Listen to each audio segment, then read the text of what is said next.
Welcome back, students. We'll be starting with the next algorithm, that is Floyd's algorithm. Here the input that will be given to us is a weighted matrix of a graph, and we have to find a distance matrix of the shortest path lengths that is possible.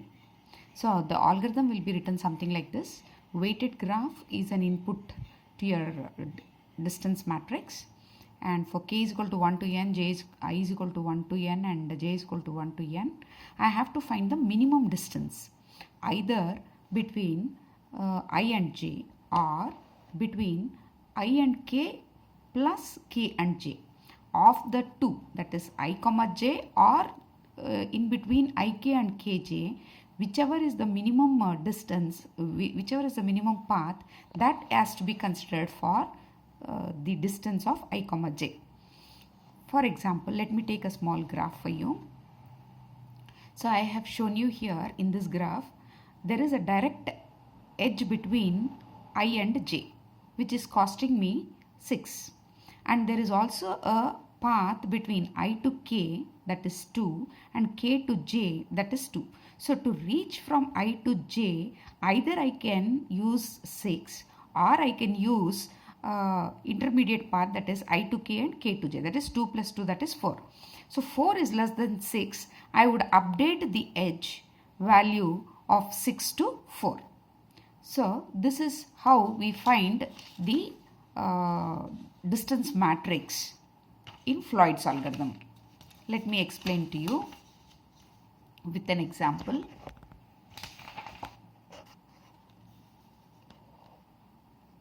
Okay. As I already told you, all pair shortest path. That means from each vertex to all other vertices, what is the best path that is available will be updated in stages. So I'll be starting with the distance matrix initially with d of 0. Then looking at this, I'll be taking 1 as the intermediate vertex and I'll be updating this. Next, I'll be taking 1 and 2 as the intermediate vertices and I'll be updating the matrix. Before I can start, let me specify some points. When I'm writing the distance matrix, that is weighted matrix, the value will be w of I comma j will be 0 if at all I is equal to j. So you can notice here 1 1, 2 2, 3 3, 4 and 4, diagonally all values are 0. This is first point to be noted. Next point is, I'll be representing the weight w of I comma j is equal to infinity if at all there is no direct edge between I and j.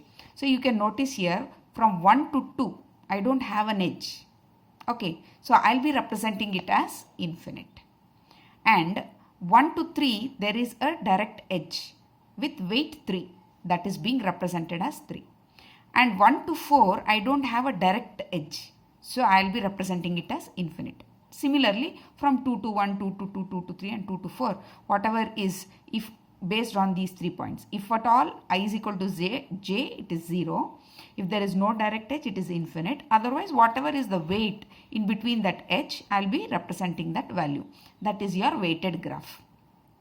Next points to be noted is, we can allow even negative values to the edges, but negative cycle should not be framed. This is one restriction.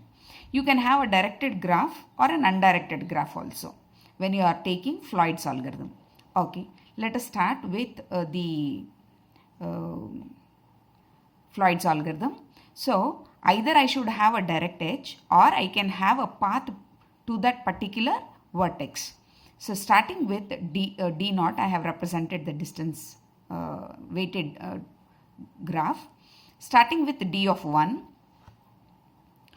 So taking 1 as an intermediate vertex, what are the other vertices that I can reach? So 1 to 1 it is 0, as I told you earlier. 1 to 2 it is infinite. Is there any chance 1 to 2? No, that there is no path, so it remains to be infinite only via 1. And similarly 1 to 3 via some other via vertex 1, it is direct edges there, so it is 3. 4 is also infinite. Okay, anyways, let me show you the difference in vertex 2. So from vertex 2, making 1 as the intermediate, so I can move from 2 to 1 and 1 to 3. 2 to 1 and 1 to 3. So this will be 2 plus 3, that will be 5. Earlier it was infinite, now it will be 5. So this is the updation that I will be making. And there are no changes with the 3 and 4. Let me show you quickly where the changes are made. So next we will take for vertex 1 and 2. Moving on to vertex 2, I mean D2, here we are taking vertex 1 and vertex 2 as intermediate. So taking this as the input, now we will be considering even vertex 2 as the intermediate. So let us see where there is change so that it can be understood easily. So we will see from 3.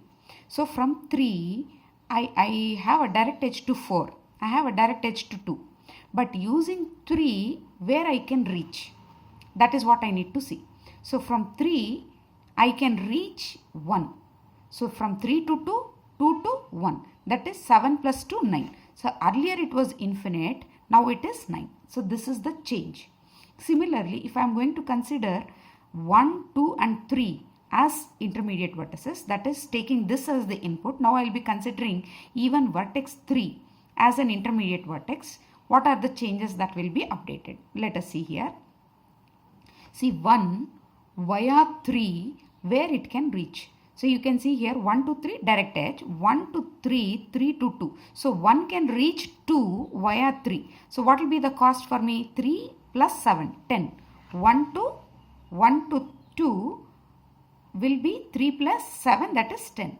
And to reach from 1 to 4, 1 to 4 I can reach via 3. See here 1 to 3, 3 to 4, that is 3 plus 1, it is 4. So you can see the change here. 1 to 3 and 3 to 4, it is 4. Earlier it was infinite, now it is 4. Earlier it was infinite, now it is 10. These are the updations. Similarly with the 2. So from 2, when I am finding the shortest path, from 2 I can even use the intermediate vertex 3 as the intermediate vertex. So from 2 to 1, 1 to 3, 3 to 4. Can you see here? 2 to 1, 1 to 3, 3 to 4. What will be the value? 2 plus 3 plus 1. That will be 6. So you can notice here 2 to 4, it will be 6. This is the updation. Similarly, I can take all the vertices, that is 1, 2, 3 and 4. Any of the vertices, that will be my last distance matrix for updation. So via 4 also, what is the best possible paths that I can reach? From 1, 2, 3 and 4, making 4 as an intermediate vertex. So you can see here from 1 to 2, from 1 to 3, 3 to 4, it will be 3 plus 1, it will be 4. So 1 to 4, you can notice here 1 to 4, it is 4 only. So no new updations. Next from 2, let me show you the updation part. From 3, it will be via 4. From 3 to 4 and 4 to 1. That will be 1 plus 6, it will be 7. So from 3 to 1, it is 1 plus 6, it is 7. What is the earlier value? It was 9. It was 9 and now it is getting updated to 7. So like this, we need to check every vertex 1, 2, 3 and 4 each time with one vertex as intermediate and find all pair shortest path. That means from each vertex to all the other vertices, what is the smallest path that is available has to be represented in your distance matrix.